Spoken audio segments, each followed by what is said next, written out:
राज्यात विधानसभेचं बिगुल वाजलेलं आहे। राज्यातील विधानसभा निवडणुका या एकाच टप्प्यात होणार आहेत। 20 नोव्हेंबरला निवडणुका होतील तर 23 नोव्हेंबरला मतमोजणी असेल, निकाल असणार आहे। त्या अनुषंगानं सगळ्याच पक्षाचे आता वरिष्ठ नेते हे देखील सज्ज झालेले आहेत। ट्विट ही आपण पाहिलेलं आहे। मग फडणवीसांचं ट्विट असू दे प्रकाश पर्व संदर्भात किंवा आदित्य ठाकरे यांचा आता तो क्षण आलेला आहे असं म्हणत केलेलं ट्विट असू दे, सारेच पक्ष आता सज्ज असल्याचं पाहायला मिळत आहे। तिथं जरांगे पाटील यांनी देखील दंड थोपटलेले आहेत, तर ओबीसी नेते सुद्धा हम भी कुछ कम नहीं म्हणत रणांगणात उतरताना दिसत आहेत। या सगळ्याविषयी चर्चा करण्याकरता ज्येष्ठ पत्रकार राजमाने सर आपल्या सोबत जोडले गेलेले आहेत। नमस्कार सर, स्वागत आहे तुमचं लोकशाही मराठीमध्ये। नमस्कार। अगदी निवडणुका जाहीर होताच आपण पाहिलं असेल की प्रत्येक पक्षाच्या वरिष्ठ नेत्यांकडून मग ट्विटच्या माध्यमातून असू दे किंवा पत्रकार परिषदेच्या माध्यमातून असू दे अभिव्यक्त होण्यास सुरुवात झालेली आहे। जो तो दंड थोपटतोय आणि सरकार आमचंच येणार असं म्हणतोय। त्यामुळे निवडणुका या सर्वार्थानं महाराष्ट्रातल्या या घडीच्या महत्त्वाच्या आहेत 2024च्या, कारण 2019 नंतर पुलाखालून बरंच पाणी गेलंय। तर एकूणच आचारसंहिता सुरू झालेली आहे आणि महाराष्ट्रात खऱ्या अर्थानं राजकीय धुलवड म्हणायची की राजकीय दिवाळी हा प्रश्न महाराष्ट्रातल्या जनतेपुढे उभं राहील अशा प्रकारचं वातावरण आजपासून महाराष्ट्राला अनुभवायला मिळणार आहे। मला वाटतं महायुती आणि महाविकास आघाडी यांनी या राजकीय युद्धाची पुरेपूर तयारी केलेली आहे आणि ही तयारी प्रत्यक्ष मतदानाच्या वेळी कुणाच्या बाजूनं विजय खेचून आणणार हा प्रश्न आज सर्वांच्या पुढं पडलेला आहे। परंतु मला वाटतं की खूपच लवकर यश कुणाला मिळेल या विषयावर आपण चर्चा करतोय। तरीही या निवडणुकीत जे संदर्भ आहेत, मग मराठा समाज म्हटलं की मनोज जरांगे पाटलांचा आंदोलनाचा संदर्भ असेल किंवा ओबीसी आंदोलनाचा संदर्भ असेल किंवा बंजारा समाजाच्या एकूणच बीडमध्ये झालेल्या दसरा मेळाव्याचा संदर्भ असेल, अशा अनेक संदर्भानं एक जातीय ध्रुवीकरण होतं की काय अशा प्रकारचं वातावरण माध्यमांमध्ये सध्या चर्चिलं जात आहे।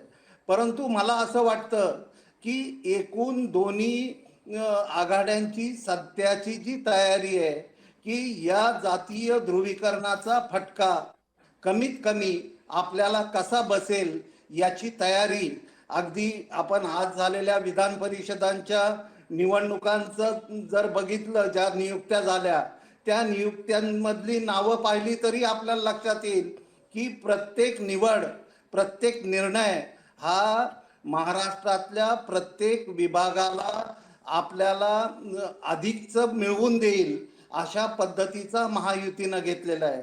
परंतु यात शरद पवार हे सगळ्यात मोठं महाअस्त्र हे महाविकास आघाडीच्या बाजूला आहे, हे देखील महत्त्वाचं या निवडणुकीत ठरणार आहे।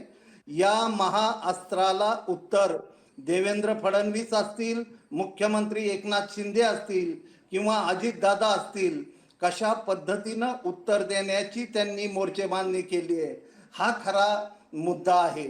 आणि एकूण आज आलेले सर्वे विश्लेषण या सगळ्या बाजूंचा विचार केला तर महाविकास आघाडीकडं पारडं झुकवणारे हे सगळे मुद्दे आहेत। परंतु व्यक्तिशः मला असं वाटतं की ही निवडणूक सर्वे आणि विश्लेषण या निवडणूक नाही। त्याचं कारण असं की विदर्भात देवेंद्र फडणवीसांचा मुद्दा किंवा त्यांची स्वतःची त्यांच्या व्यक्तिमत्वाची जादू कशी चालते की काँग्रेस बाजी मारते। उत्तर महाराष्ट्रात नक्की भारतीय जनता पक्ष आणि महायुती यांना कशा प्रकारची साथ मिळते.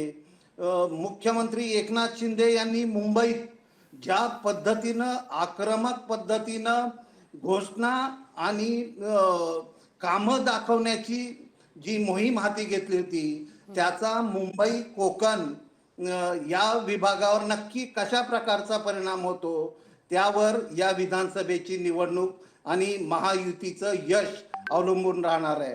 मुंबईत आपण की बाबा उद्धव ठाकरेंना खरंच सहानुभूती मिळणार की एकनाथ शिंदेची विकास कामं आणि त्यांनी विकास कामं सतत दाखवण्यात मिळवलेलं यश हे बाजी मारणार हे मुंबईत आपल्याला हे समजेल. कारण आपण लोकसभेला जे काही आपण पाहिलं ते पश्चिम महाराष्ट्र आणि मराठवाडा हा शरद पवार आणि जरांगे पाटील यांचा परिणाम या दोन विभागावर प्रामुख्यानं आपल्याला दिसला. तो परिणाम कायम राहणार का की स्थानिक संदर्भ घेऊन मराठा आमदार आपलं वेगळं कार्ड प्रत्येक मतदारसंघात वापरून आपल्या पक्षाचा विचार न करता आपला विजय हेच गणित मांडून पुढे जाणार याचा देखील परिणाम या निवडणुकीत आपल्याला दिसणार आहे. निश्चित निश्चित की अनेक फॅक्टर या निवडणुकीत फार महत्त्वाचे आहेत. मग मराठवाड्यात मुख्यमंत्र्यांच्या चेहऱ्याचा एक महत्त्वाचा मुद्दा आहे जो अर्थातच मुख्यमंत्र्यांचा पाठबळ त्या ठिकाणी वाढताना आपण पाहतोय. तर इथं मुंबईत उद्धव ठाकरे यांच्या चेहऱ्याला पसंती मिळणार का, सहानुभूती मिळणार का, हा देखील मुद्दा तितकाच महत्त्वाचा आहे. पण याला जोडून एक मुद्दा फार चर्चेला जातोय. लोकसभा निवडणुकीतून आपण जर पाहिलं तर मात्र त्यावेळी टक्केवारी, मतदानाची टक्केवारी ही म्हणावी तशी पाहायला मिळालेली नव्हती आणि त्यामुळे अनेकांची धाकधूक वाढलेली होती. पहा, ही निवडणूक जाहीर झाल्यानंतर मग देवेंद्र फडणवीसांचं ट्विट असू दे किंवा आदित्य ठाकरे यांचं ट्विट असू दे, तर टक्केवारी वाढण्याच्या दृष्टीनं आवाहन करण्यात येत आहे. कुठेतरी सुचवू पाहतायत मतदान मोठ्या संख्येनं होण्याच्या दृष्टीनं, तर तोही फॅक्टर महत्वाचा आहे. हा पूर्वीचा अनुभव पाहिला तर लोकसभा निवडणुकांमध्ये मतदानाची टक्केवारी कमीच असते, परंतु विधानसभा निवडणुकीत मतदानाची टक्केवारी मोठ्या प्रमाणात वाढते. आणि यावेळी 288 मतदारसंघातली चुरस पाहता मतदानाची टक्केवारी वाढवण्यासाठी वेगळे प्रयत्न करावे लागतील असं मला वाटत नाही. खरं तर आज निवडणूक आयोगानं मतदारांसाठी सोयी सुविधा उपलब्ध करून दिल्याचं जाहीर केलेलं आहे की ज्यांना घरून मतदान करायचंय त्यांच्यासाठी देखील सुविधा निवडणूक आयोग करतं. एकूणच मतदानाची टक्केवारी वाढावी यासाठी निवडणूक आयोगाकडूनही प्रयत्न होतोय, परंतु ज्या त्या मतदारसंघात जसं आपण आता मॅडम चर्चा करत होतो किंवा जातीय ध्रुवीकरणाची, तर त्यात स्ट्रॅटेजिक वोटिंग त्याचं पर्सेंटेज वाढवण्याचा प्रयत्न हा प्रत्येक मतदारसंघात उमेदवार करणार आहे.